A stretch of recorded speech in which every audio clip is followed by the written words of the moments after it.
Good morning. Good Monday morning. Yee-haw. How are you this morning, community?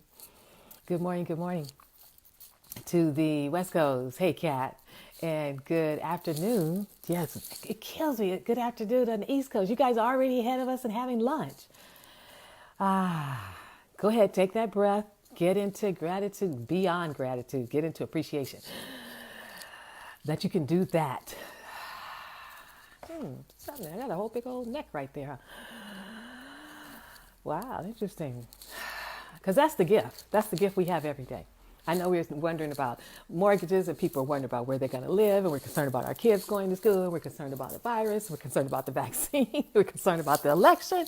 There is so much on our plate. And yet, the most important piece to it is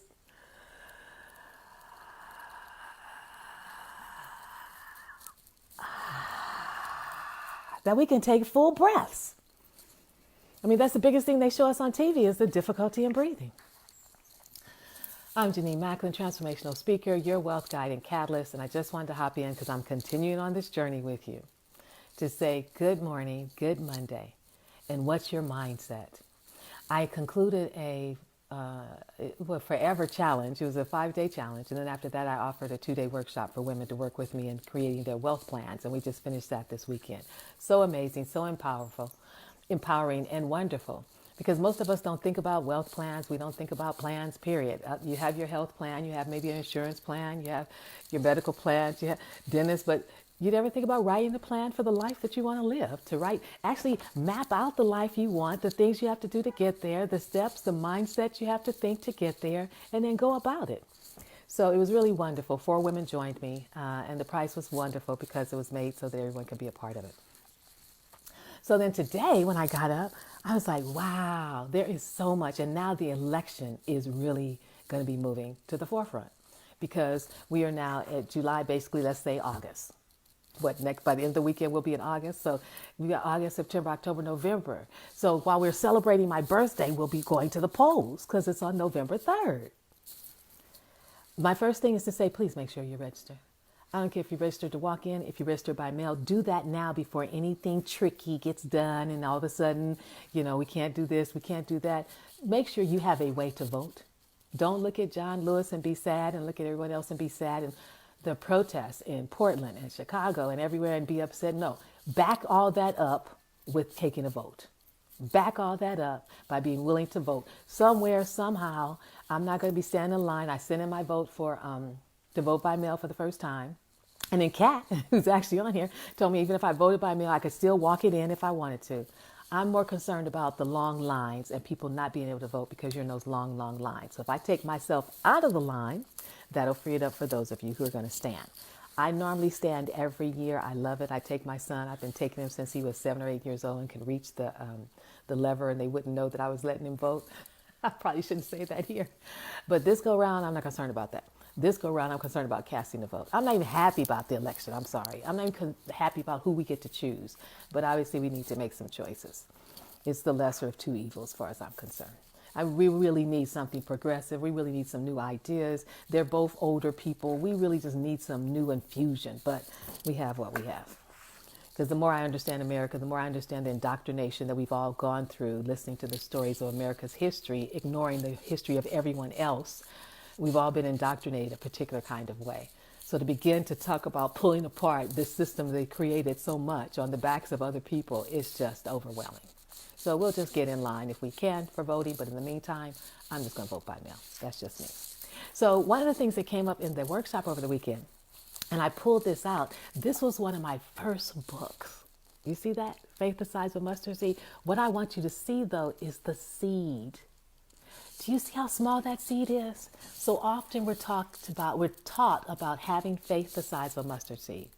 And when I wrote this book, I don't have it in here now, but inside of each page of the book, I would put a mustard seed right there in the front for people to see the actual size of faith that we're talking about you having. So this is how much faith. This is how much faith we're talking about. That much faith. That little seed. So the reason why I brought that up was because there is so much happening. And I actually found a chapter in here that was really cool called in the storm of life. Does that resonate?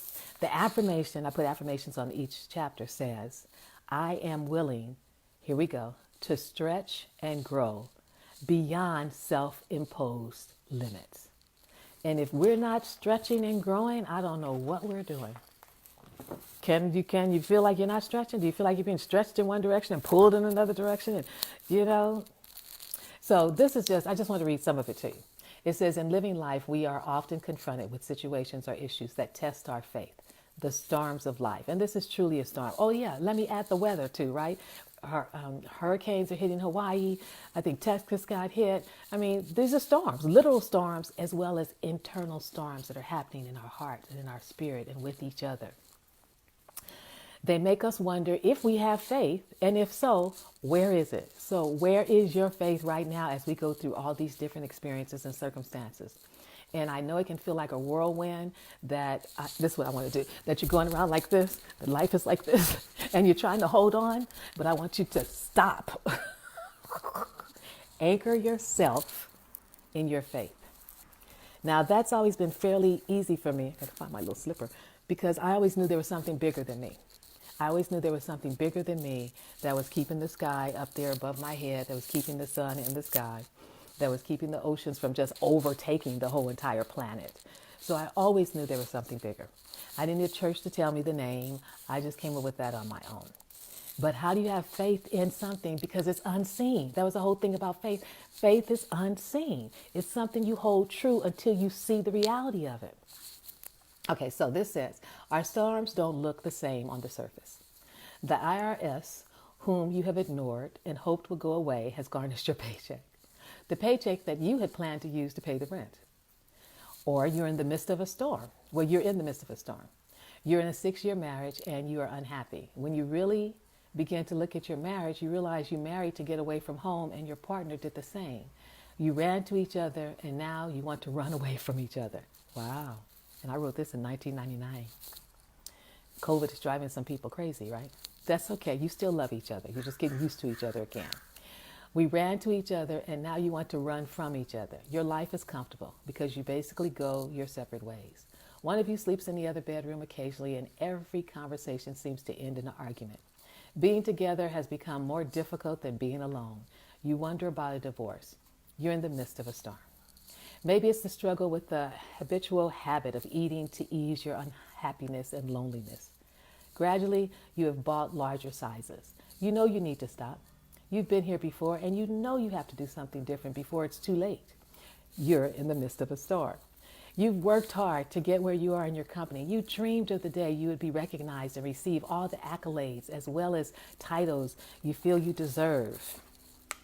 Getting to Okay, we got to turn the page. Getting to the top has cost you a family, steady relationships, permanent friendships, and more. Hi, Benita. But it isn't what you thought it would be. You're in the midst of a storm. Let me add something. You're living life and minding your own business, and you get a notice that there's a virus on the planet and that we have no vaccine for the planet. You sit and say, okay, we'll figure that out. Then 2 months later, you get a notice that says, wait a minute, we're locking down the world. You got to stop what you're doing. You have to stay home. You can't go out. You can't do anything but stay at home. You're in the midst of a storm of your life. So it goes on to say, storms create a great deal of pain that we experience on an emotional, intellectual, and spiritual level. And that's what's happening for us right now. And it's the kind of pain that 2 extra strength eccentric tablets followed by a good night's sleep, they don't remedy it. This is the kind of pain that reminds us all that we will probably have to do something different to relieve the discomfort. The kind of pain that shakes our faith so much that we fear our life may not get better. Imagine getting to the top and realizing you haven't gotten anywhere. You wondered how this could be. This was supposed to do it, right? You were supposed to feel complete and whole and valued, a valued part of society. Somebody changed the rules. You question how this could be happening to you. No doubt you've lost your footing. You're slipping and you're sliding. You're trying to find something to hold on to, anticipating an impending fall. Then you fall and look around and find no one there to catch you or pick you up. You're in the midst of a storm.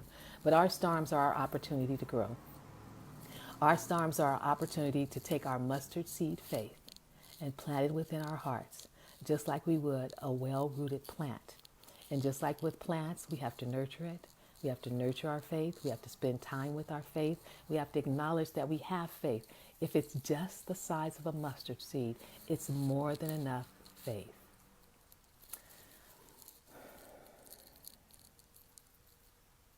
In the midst of a storm, we're forced to stretch and grow, to reach beyond our limits. And right now, this is truly forcing us to stretch and grow. But if you were willing to look more deeply, I trust you're going to find the great things that are also unfolding.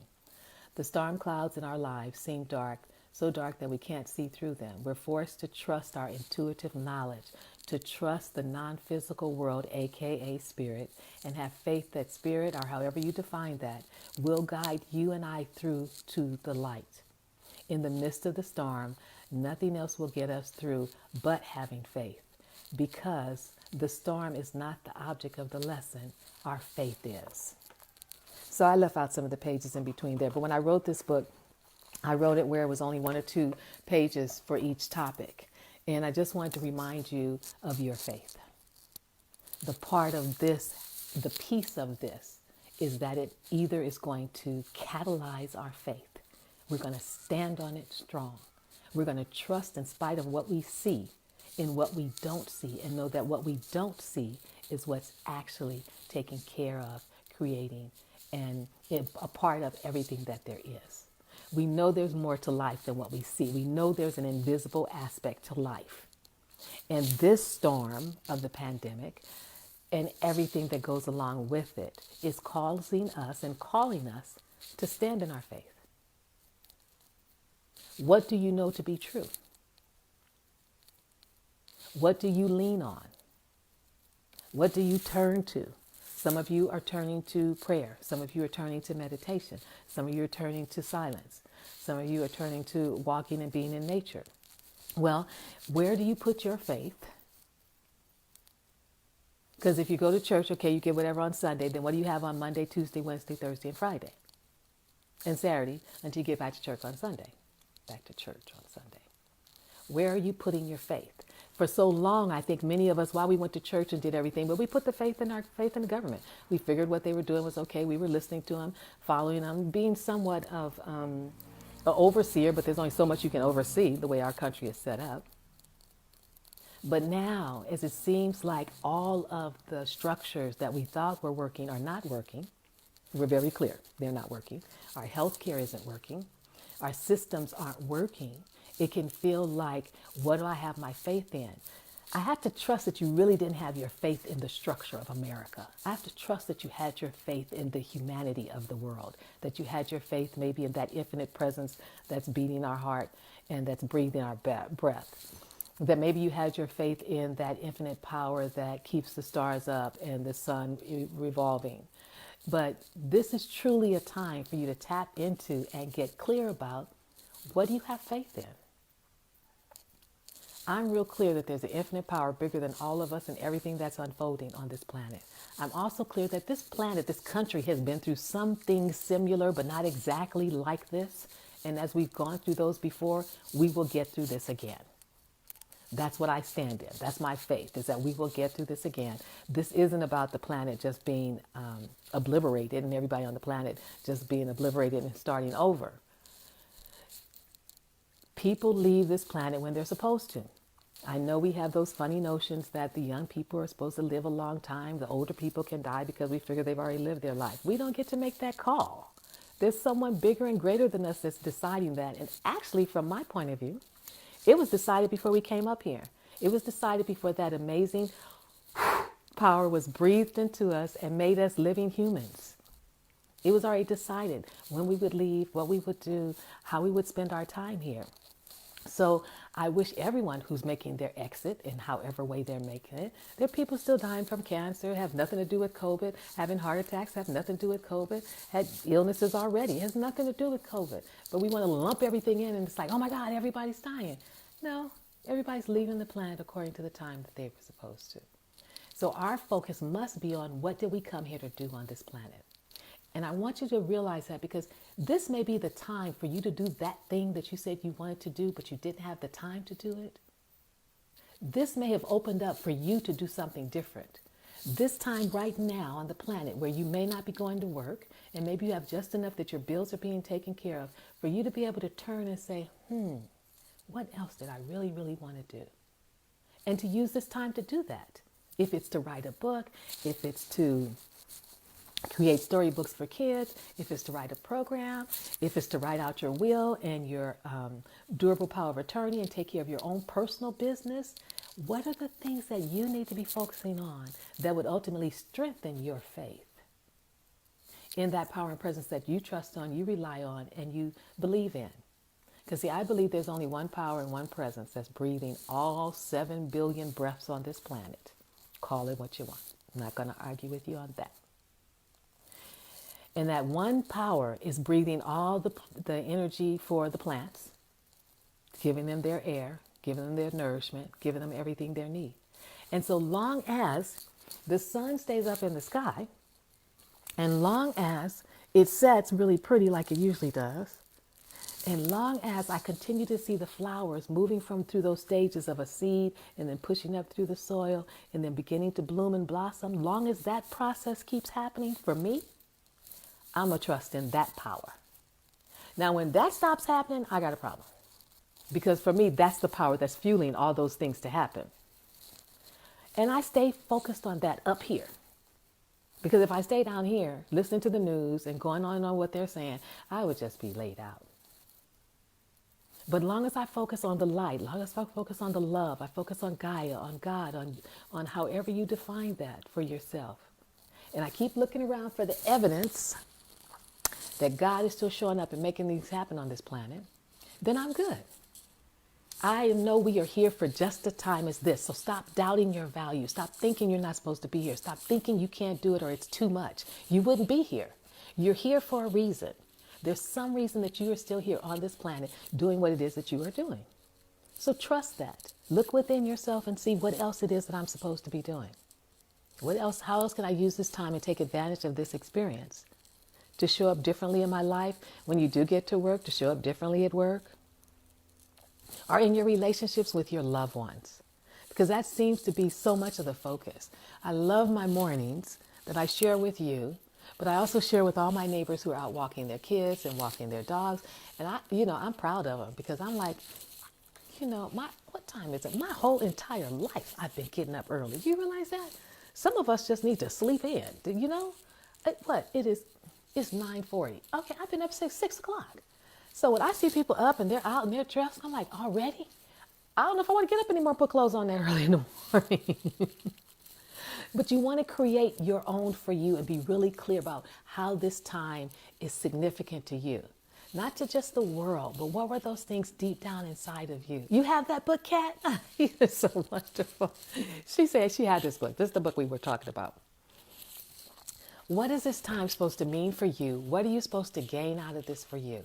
Where can you grow? Where can you shift your mindset? Where can you be more committed to whatever dreams and goals that you have for yourself personally, for your family, or for the world? That's the piece that we get to focus on, because all the other stuff is going to unfold. I have no words for the fact that we're still protesting. I say we, protesting in Portland. I mean, Portland is not stopping. I lived in Portland as a kid from like 8 or 9 years old. I don't know what it looks like now, but right then it was pretty vanilla.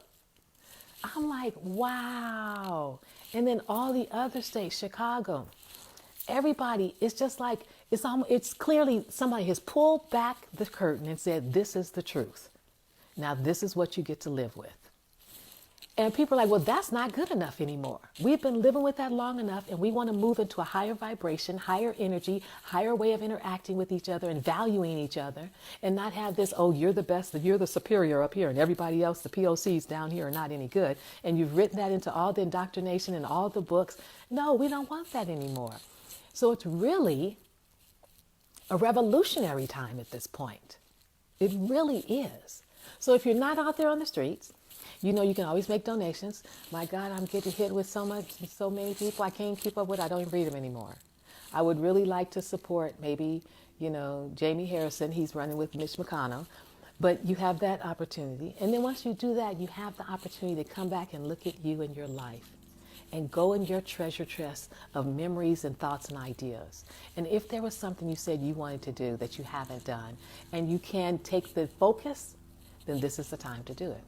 If there was something that you wanted to create, I was at a friend's house the other day and she had created a garden. This is the time to do it. This is even the time to lose weight. People keep talking about the Corona 19. I'm not getting no Corona 19 pounds. This is the time to do all those things so that you can strengthen your faith.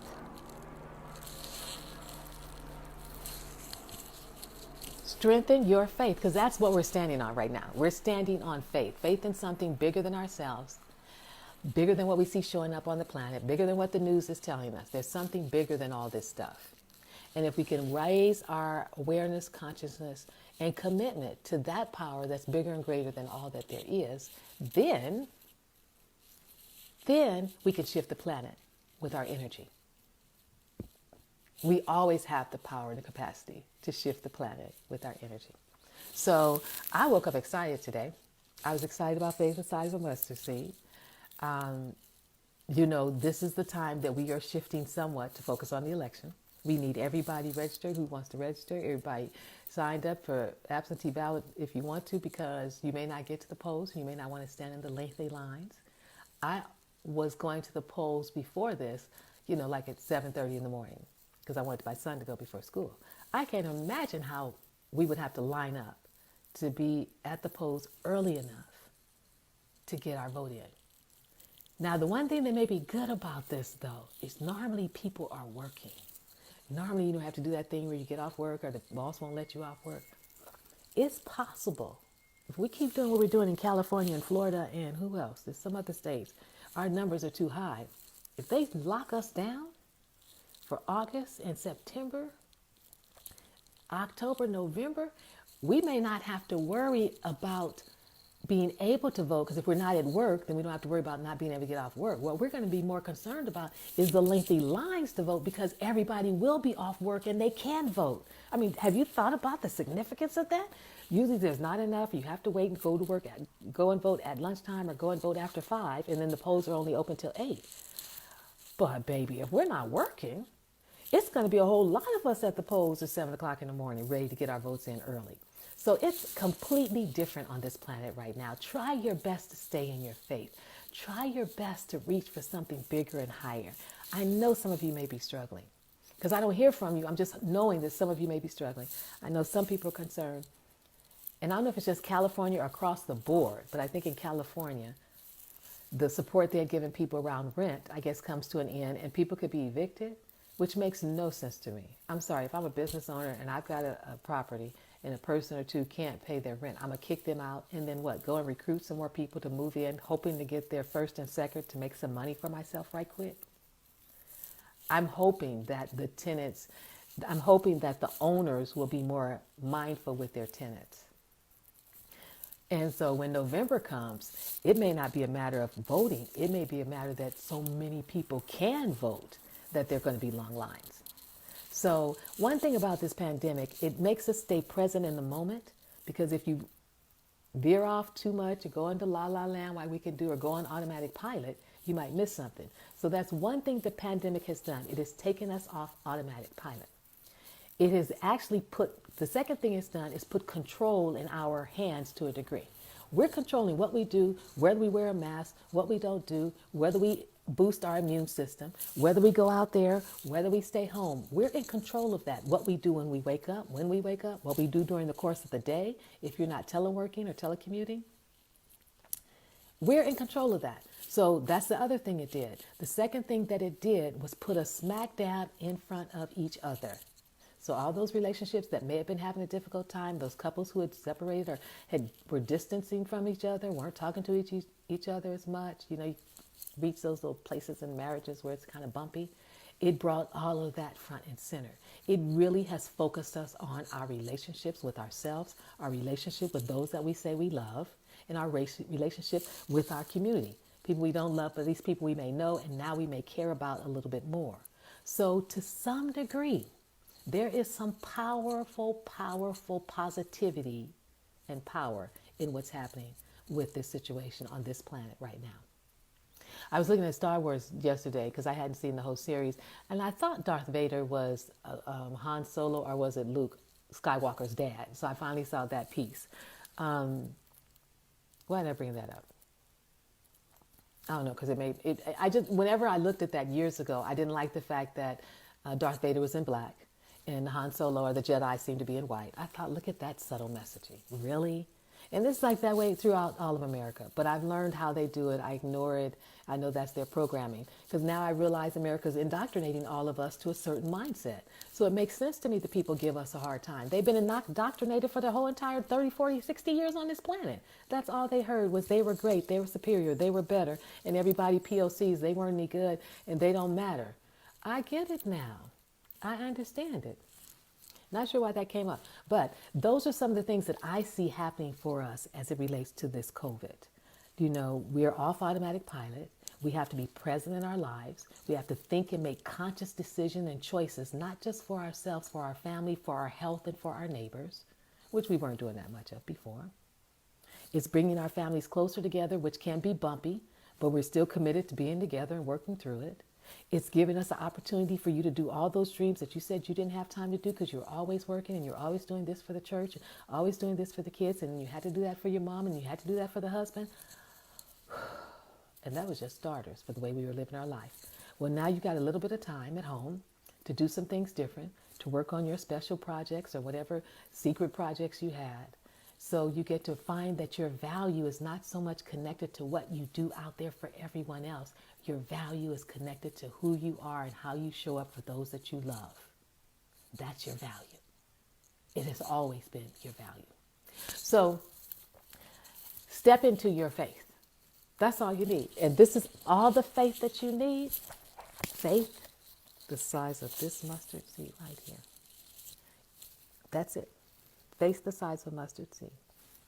Faith that you have faith that the sky is going to be up there the rest of this day. You have faith that the sun is shining even if you can't see it. People are sitting in the middle of a storm somewhere and they still have faith that they're going to be okay. They've been through hurricanes before. People can be sitting at home minding their own business in some of these states and tornadoes and things seem to touch down and leave, but you still have faith. So I'm asking you today to call on your faith, to stand on your faith, to have faith, not in the people. No, they're trying to work things out. We're still growing. We're still evolving. Someone sent me something. They were saying about the coaches that you work with, don't, take them off the pedestal. None of us want to be on your pedestals. So when we make a mistake, you can say, look at you. No, we're all in this together. We're just willing to put ourselves out here and ultimately sometimes become a target because what we say and do, and encourage you and support you and keep us all going on this journey. But by no means are we perfect. We try and share our stories with you to help you not make the same mistakes that we make, so your life will be freer from all of what we had to go through. So when the people let you down, when your siblings let you down, when the government's letting you down, when the president of the United States is letting you down, there's one thing I know that won't let you down. And it's that power and presence right now that's breathing your breath and beating your heart. Trust in it, lean on it, have faith in it, that it continues to keep this planet going and it's going to continue to keep each and every one of us going. Yes. Well, I think I just go ahead and miss Perry Mason. I'm going to look for those CDs because someone sent me some for my birthday years ago and I couldn't find any more. And now they're trying to do a new version of Perry Mason. Some things you just need to let them be. So I'm still looking at the black and white version. We had such vanilla TV back then. Perry Mason, Bonanza, Big Valley. I'm like, wow, were there any people of color in those shows back then? Absolutely. I like that, Kat. Everything's going to be all right because we're living in the light. I need my musician from the spiritual center. We could come up with a song for that one. Everything's going to be all right because we're living in the light. Take good care. Have a great day. Make it special for you and yours no matter what. Turn that TV off. Talk to whoever you need to talk to. I want you on that phone calling those bill collectors. I want you on the phone calling your landlords, whoever. Talk to them. Be kind. This is their business. So don't act like they have to give you something. Realize we all are in it together. So be kind. And then go forth and enjoy your time and your day. Create your day. My son and I are going to take off on the road tomorrow. Create this for you so that it's an amazing summer no matter what. Take good care. Bye for now.